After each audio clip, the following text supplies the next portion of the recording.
ప్రార్థన చేస్తున్నాను. స్తోత్రం నాయన ప్రభా. నిలబడే వారిని నేను కానీ మాట్లాడేది లేదు నాయన ప్రభా. నిలిచిన వారికి చూసినప్పుడు ప్రతి ఒక్కరికి నేను ప్రభా మారు మనసును దయచేయమని అడుగుతున్నాను ప్రభా. మీరుండి ముందుండి నడపమని అడుగుతున్నాను ప్రభా. వాక్యంలో మేము నిలకడగలిగి జీవించే భాగ్యంలో దయచేయమని అడుగుతున్నాను ప్రభా. మేము ప్రభా నిన్ను స్తుతించే భాగ్యం మాకు ఇచ్చినందుకు నీకు లెక్కలేని స్తోత్రాలు చెల్లించుకుంటున్నాను నేను ప్రభా. నా ప్రార్థనను నీ పాదసన్ని చేర్చుకోమని అడుగుతున్నాను తండ్రి. అవును. కీర్తనలు 46 చదువమ్మా. దేవుడు మనకు ఆశ్రయమున దుర్గమునై ఉన్నాడు. ఆపత్కాలంలో ఆయన నమ్ముకొనదగిన సహాయకుడు. మనకి ఏమైనాడు? దేవుడు మనకు ఆశ్రయ దుర్గమునై ఉన్నాడు. ఆపత్కాలంలో ఆయన నమ్ముకొనదగిన వాడు. మనకు సహాయం చేసేది ఎవరు? దేవుడే మనకి సహాయం చేసింది. మనం ఆపత్కాలంలో మనం అనుకుంటాము దేవుడు సాయం చేయకపోతే ఎవరును కూడా, దేవుడు మనసు ఇవ్వకపోతే ఎవరు కూడా ఏది కూడా చేయలేరు. ఎందుకంటే సహాయం కోసం మనం ఎలా చూస్తున్నాం, కొండల తట్టు కనులెత్తుచున్నామో ఆయనే మనకి సహాయం చేస్తున్నాడు. మన కొండల తట్టు కనులెత్తి మనం దేవునికి మొరపెట్టినప్పుడు మనం అగాధ జలములో ఉన్నను కూడా దేవుడు మనకు సహాయం చేస్తాడు. మన హృదయము ఎలా ఉందని కూడా దేవుడు మనం ప్రార్థించగానే కూడా దేవుని దినమెల్లను కూడా మనం ప్రార్థన చేస్తాం. ప్రభువా నాకు ఇది చెయ్యాలి, ప్రభువా నాకు అది చెయ్యాలని ప్రార్థన చేస్తాం. కానీ దేవుడు ఇస్తున్నాడు మనకి. కానీ తిరిగి మనం దేవునికి ఏమి చెల్లిస్తున్నాము? దేవునికి మనము రుణస్థులమై ఉంటున్నాం. మన కోసం మనం ప్రాకులాడుచున్నాం. కానీ దేవుడు ఆశ్రయ దుర్గమున అయి ఉన్నాడు. ఆపత్కాలంలో మనము నమ్ముకొనదగిన వాడు యెహోవాయే. మనం ఇతర దేశాలు వెళ్ళి పని చేసుకుంటున్నాము, లేకపోతే మనం మెడికల్కి వెళ్తున్నాము, లేకపోతే నాకు కారు కావాలని అడుగుతున్నాము, అన్నీ అడుగుతున్నాము. ఏ సమయం అందు మనకి ఏది కావాలో దేవుడే మనకి దయచేస్తున్నాడు. సహాయం చేయువాడు ఎవడు? యెహోవాయే. మనకి ఆశ్రయ దుర్గమును కూడా యెహోవాయే అయి ఉన్నాడు. రాజులను నమ్ముకుంటా కంటే, మనుషులను నమ్ముకునేట కంటే యెహోవాను నమ్ముకునేట ఎంతో మేలని అన్నాడు. మనం ఏం చేస్తున్నాము? ఈ లోకపు వైపు చూస్తున్నామా, దేవుని వైపు చూస్తున్నామా? మనకి ఎప్పుడు కూడా దేవుడే సహాయం చేస్తున్నాడు. మనం సహాయం చేసినప్పుడు మనం ఇంకెంతగా దేవుని స్తుతించాలి, మనం ఇంకెంతగా దేవుని ఆరాధించాలి. ఎప్పుడు కూడా దేవుని విడిచిపెట్టకూడదు. దేవుడు మన చేయి విడిచిపెట్టినా మనము దేవుడు యాకోబు ఏం చేశాడు? రాత్రి తెల్లవారులు కూడా పెనుగులాడి ఆయనకి ఆశీర్వాదములు ఇచ్చేంత వరకు కూడా పెనుగులాడాడు. మనము కూడా అలాగే దేవునితో మనకి వాక్యంలోనే కానీ లేకపోతే ఇతర అవసరతలే కానీ వాటి కోసం మనం కూడా అలాగే ప్రార్థన చేయాలి. దేవునితో అలాగే పెనుగులాడాలి. ప్రతి ఒక్కరమును కూడా దేవుడు మనకి సహాయం చేస్తానంటున్నాడు. కానీ మనలో కూడా పట్టుదల ఉండాలి కదా. చదువమ్మా. కావున భూమి మార్పునందులను నడి సముద్రములలో పర్వతములు నిలిచినను, వాటి జలములు ఘోషించుచు కట్టినను, ఆ పొంగునకు పర్వతములు కదిలినను, మనము భయపడము. కావున భూమి మార్పు నొందినను కూడా, నడి సముద్రములలో పర్వతములలో మునిగినను కూడా మనము భయపడకుండా. ఎవరు? వాటిని జలములు ఘోషించుచు నురుగను కట్టిన ఆ పొంగునకు పర్వతము కదిలినను కూడా మనము భయపడము. ఎందుకంటే మనకి సహాయం చేసేవారు ఎవరు? యేసుక్రీస్తే. మనకి తోడున్నది ఎవరు? యేసుక్రీస్తే. యెహోవా దేవుడు మనకి తోడైన. మోషేకి ఎలా తోడై ఉన్నాడో మీకు కూడా అలాగే తోడై ఉంటానని చెప్పుచున్నాడు. మనము దేవుడు మనకు తోడై ఉన్నాడు కదా అని మనం ఏ పాపమైనాను సరే, ఏ దోషమైనాను సరే మనం చేయొచ్చు అనుకుంటున్నాం మేము. కానీ కాదు. మనము దేవుడు తోడై ఉన్నాడు కదా అని మనం ఇంకా జాగ్రత్తగా మెసులుకోవాలి. మనం ఇంకాను కూడా దేవుని యందు భయభక్తులు కలిగి ఉండాలి. మన నడతను, మన చూపును, మన మాటను కూడా జాగ్రత్తగా ఉంచుకోవాలి. ఎందుకంటే దేవుడు నాకు తోడై ఉన్నాడు. దేవుడు ఇవన్నీ కూడా లెక్కింపు వస్తున్నాయి. అప్పుడు నేను ఇవన్నీ కూడా ఎప్పుడు చేశానా అని ఆలోచించుకునే కంటే ఇప్పుడే మనం ఏం చేయాలి? జాగ్రత్త కలిగి ఉండాలి. భూమి మార్పు నొందినను సరే, నడి సముద్రము పర్వతములు మునిగినను సరే, జలములు ఘోషించినను సరే, మనము నొగర పొంగినను సరే, పర్వతములు కదిలినా సరే, మనము భయపడిపోకుండా, పట్టు విడవకుండా మనము నిలవబడి దేవుని సన్నిధిలో. చాలాసార్లు సాతాను శోధిస్తూ ఉంటుంది. ఏం చేయాలి? మనం అలాంటినప్పుడు ప్రార్థనా జీవితంని కలిగి ఉండి ప్రతిదానికి ప్రార్థన తప్పగానే ఏది కూడా మనల్ని రక్షించేది లేదు. మనం ప్రార్థన చేయగా దేవుడు ఏం చేస్తున్నాడు? మన మొరలని ఆలకించి తిరిగి మనకి సహాయం చేస్తున్నాడు. చదువు. ఒక నది కలదు, దాని కాలువలు దేవుని పట్టణమును, సర్వోన్నతుని మందిరపు పరిశుద్ధ స్థలమును సంతోషపరుచుచున్నవి. దేవుడు ఆ పట్టణములలో ఉన్నాడు, దానికి శబ్దము లేదు. అరుణోదయమున దేవుడు దానికి సహాయం చేస్తున్నాడు. ఒక దినం ఒక నది కలదు, దాని కాలువలు దేవుని పట్టణమును సర్వోన్నతిని మందిరపు పరిశుద్ధ స్థలమునకును సంతోషించుచున్నవి. ఒక నది ఉన్నదనుకుంటే దాని నుంచి అనేకమైన నదులు కానీ సముద్రములు కానీ ప్రవహించు ఉంటాయి. కానీ మనకి బోధుల్లో నుంచి కానీ ఎక్కడి నుంచి వచ్చినా కూడా సముద్రంలో నుంచే వస్తాయి. మనం కూడా ఏం చేయాలి? వాక్యమును మనము పట్టుకోవాలి. ఆది యందు వాక్యం ఉండను, వాక్యము దేవుని వద్ద ఉండను. ఈ బైబిల్ని ఎప్పుడైతే రోజు చదువుతూ ఉంటామో అది మన హృదయంలో కూడా అలాగే ఉంటుంది. మనము ఎప్పుడూ కూడా వాక్యమును విడిచిపెట్టకూడదు. దేవుని వాక్యము విడిచిపెడితే మనము ఏం చేస్తాం? మనకి ఏది నదులు ఎలాగైతే ప్రవహించుచున్నావో మన హృదయంలో వాక్యము కూడా అలాగే మనం భద్రం చేసుకోవాలి. సర్వోన్నతిని మందిరపు పరిశుద్ధ స్థలమును సంతోషపరచుటకు మనము ఏం చేయాలి? మనము మందిరమునకు కాదు, మనం ఎక్కడి నుంచి ఉంటే మన హృదయమే మన మందిరం, మన దేహమే దేవాలయము. ఆ దేవాలయమును మనం శుద్ధి చేసుకోవాలంటే ఎలా శుద్ధి అవుతుంది? వాక్యం ద్వారాగాను ప్రార్థన ద్వారాగానే శుద్ధి అవుతుంది. అంతేగాని మనం ప్రార్థన చేసేసుకుంటాం ఇంట్లో, లేకపోతే ఇంట్లో కూడా ప్రార్థన చేసుకోవాలి. లేచినప్పుడు కానీ వెళ్ళినప్పుడు కానీ మనం తెల్లవారుజామున ప్రార్థన చాలా ఆశీర్వదింపబడతాం.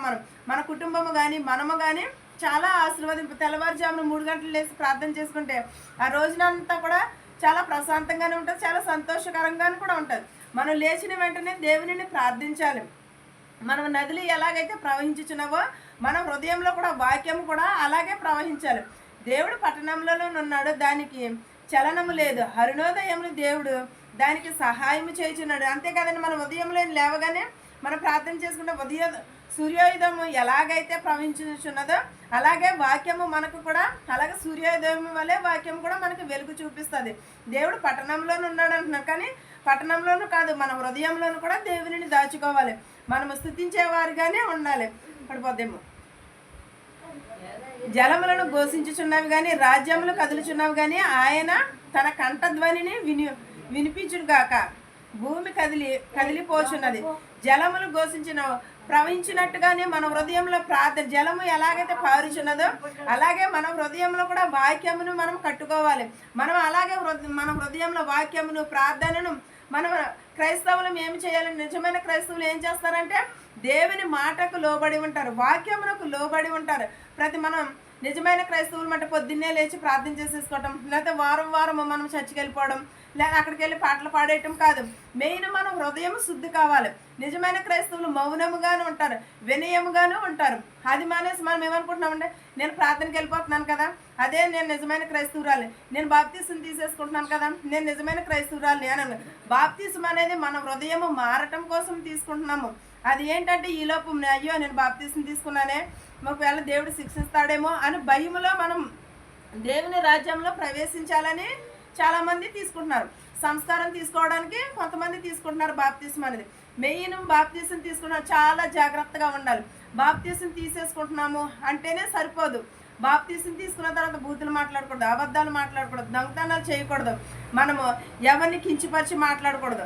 ఇవన్నీ ఉంటేనే మనం బాప్తీసం తీసుకోవాలి. నేను బాప్తీసం తీసుకున్నానంటే నాకు పెళ్ళికి ఇచ్చేస్తారు బాప్తీసం. నాకు అసలు బాప్తీసం అంటే అప్పుడు సండే స్కూల్ నడిపించినాను కూడా నేను వద్దన్నాను. నాకు ఇంకా దేవుడి కోసం నేను తెలుసుకోవాలి బోల్డ్ ఉన్నది. సండే స్కూల్ చెప్పేసినంత రాన్నే మనం నేను తెలిసినట్టు కాదు, నాకు వద్దు అని అన్నా కూడా వెళ్ళలేదు. ఇంకా ప్రాక్టీస్ సీట్ చదవాలంటే బాప్తీసం తీసుకోవాలి సంఘంలోని. అందుకని ఇంకా అప్పుడు బాప్తీసం నేను ఇప్పుడు చాలా బాధపడతాను నేను, ఎందుకంటే బాప్తీసం అప్పుడు నేను ఎందుకని తీసుకున్నాను అని. కానీ ఇప్పుడు తీసుకోవాలి. కానీ బాప్తీసం అనేది ఒక్కసారి తీసుకోవాలి. బాప్తీసం అన్నిసార్లు బాప్తీసం తీసుకుంటే బాప్తీసానికే మనం విలువలేనట్టు, దాన్ని మనం కించిపరిచినట్టు. మనం ఎప్పుడు కూడా ఒక్కసారి మనం ఎంత మారుతున్నా ఎంత ఎలా ఉన్నాను కూడా అది కొంతమందికే తెలుస్తుంది. బాప్తీసం అనేది యేసుక్రీస్తు వారు బాప్తీసం ఇచ్చి యాహాను ఒక్కసారి ఇచ్చారు, కానీ చాలాసార్లు ఇవ్వలేదు కదా. ఒక్కసారి మాత్రమే తీసుకోవాలి. అప్పుడు దేవుడు పరిశుద్ధాత్మ యేసుక్రీస్తు వారి మీదకి వచ్చి ఉన్నది. మనం ఏం చేస్తున్నామంటే మనం నచ్చినప్పుడల్లా తీసేసుకుంటున్నాం బాప్తీసం, కానీ అది బాప్తీసం అవ్వదు. ఎప్పుడు కూడా మన నిజముగా విరిగి నలిగిన హృదయమును మారు మనసును పొందినప్పుడు తీసుకుంటేనే అది బాప్తీసం. బాప్తీసం తీసుకోవాలి చాలామంది ఏదో నీటిలో మునిగి లెగిసిపోవటమే కదా అని అనుకుంటున్నారు, అంతే. కానీ కాదు, మనం బాప్తీసం తీసుకున్నామంటే మన నడక, మన చూపు, మన ప్రవర్తన చాలా జాగ్రత్తగా ఉండాలి. బాప్తీసం తీసుకున్న మన నోరుని మనం స్వాధీనంలో ఉంచుకోవాలి. మన నోరునే కాదు మన హృదయమును కూడా స్వాధీనంలో ఉంచుకోవాలి. ప్రతి ఒక్కరమును కూడా బాప్తీసం ఏంటంటే ఒక 10 వారాలు చర్చికి వెళ్ళిపోయి బాప్తీసం తీసేసుకోవడం కాదు. అది నిజమైన రక్షణ. మనకు తెలుసు నిజమైన రక్షణ ఏంటనేది. కానీ అయినా సరే మనం ఏం చేస్తామంటే ఎవరో తీసేసుకోమంటున్నారో, ఎవరో బాప్తీసం తీసేసుకోమంటున్నారు కదా అని తీసేసుకుంటున్నారు అంతే తప్ప. కానీ బాప్తీసం తీసుకున్నామంటే చాలా కొంతమంది ఏమనుకుంటారు, నేను సంస్కారం తీసుకోవట్లేదు, బాప్తీసం తీసుకున్నాను కానీ బాప్తీసం తీసుకోవటానికి లేదు అని అనుకుంటున్నారు. కానీ కాదు, మనం ఎప్పుడు కూడా బాప్తీసం తీసుకున్నప్పుడు కూడా చాలా జాగ్రత్తగా ఉండాలి. చదువు. జనములు ఘోషించుచున్నవి, రాజ్యములు కలుగుచున్నవి. ఆయన తన కంఠధ్వని వినిపించగా భూమి కరిగిపోవుచున్నది. సైన్యములకు అధిపతి యెహోవా మనకు తోడై ఉన్నాడు. యాకోబు యొక్క దేవుడు మనకు ఆశ్రయమై ఉన్నాడు. జలములు ఘోషించుచున్నవి, జనములు ఘోషించుచున్నవి, రాజ్యములు కదులుచున్నవి. ఆయన కంఠధ్వని వినిపించగా భూమి కదిలిపోచున్నది. మనం ఇవన్నీ కూడా కదులుచున్నవి, కానీ మన హృదయాలు మాత్రమే కరుగుచున్నాయి అంటారా? మన హృదయము ఎప్పుడు దేవుని వైపు చూడట్లేదు.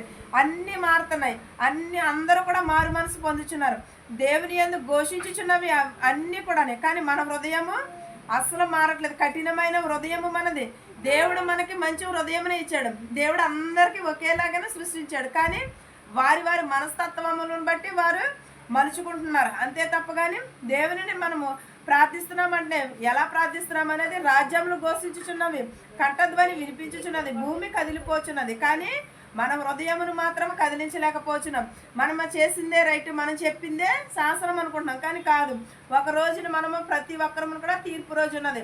అప్పుడు ప్రతి ఒక్కరమును కూడా సూర్యోదయంలో సహాయం చేయుచున్నాడు కదా మనకి దేవుడు, లేకపోతే రాజ్యములు ఇచ్చుచున్నాడు కదా, మనం వినిచున్నాం కదా అని అనుకుంటున్నాం. కానీ ఒకరోజు దేవుని రాకడ సమీపాలు. చాలా చోట్ల మన చుడిదీరుగా చాలా భయంకరంగా ఉన్నాయి రోజులు. దేవుడు మనల్ని ఆశీర్వదించి ఎలా నిలవబెట్టాడంటే, అది ఎవరో చేసుకున్న, మన పితరులో ఎవరో చేసుకున్న పుణ్యం వల్లనే మనం ఎలా ఉన్నాం. చాలామంది క్రైస్తవులను చంపేస్తున్నారు, భూకంపాలు వస్తున్నాయి, చాలామంది కొట్టుకుపోతున్నారు, విజయవాడ అంతా కొట్టుకుపోయింది. కానీ దేవుడు మనకి ఇక్కడ ఏదైనా హాని చేశాడో? దేవుడు చిన్న హాని కూడా చేయలేదు. కానీ మనం ఎంత ఆశీర్వదింపబడ్డాం, కానీ దేవునికి మనం ఏం చేస్తున్నాము? మనం తిరిగి ఏదైనా దేవుడు మనల నుంచి కూడా దేవుడు ఏది కూడా అడగలేదు. మనకు ఆయన చనిపోతూ కూడా మన కోసము, మన పిల్లల కోసమే ఏడవమన్నాడు. కానీ మనం ఏంటంటే దేవుడు నిజమైన రక్షకుడని మనం ఎరిగి ఉండాలి. దేవునిని మనం ఎప్పుడూ కూడా స్తుతిస్తూ ఉండాలి, దేవునిని కీర్తిస్తూ ఆరాధిస్తూ ఉండాలి. మన హృదయంలో వాక్యం ఉండాలి, మన పెదవుల మీద ఎప్పుడూ కూడా స్తుతి ఉండాలి. అది మానేసి మన పెదవుల మీద ఏముంటున్నాయి? బూతులు ఉంటున్నాయి. మన మనసులో ఏముంటుంది? కుళ్ళి, అసూయ, స్వార్థము, ఇవే నిండుకుపోయి ఉన్నాయి. ఇవి తీసి ఒక్కసారి మనం వాక్యమునకు మనం నిలబడి ఉంటే దేవుడు ఇంతగా ఆశీర్వదించినప్పుడు ఇంకెంతగా ఆశీర్వదిస్తాడు మనల్ని. చాలా చాలా ఇదిగా ఆశీర్వదిస్తూ ఉంటాడు. సైన్యములకు అధిపతియకు యెహోవా మనకి తోడై ఉన్నాడు.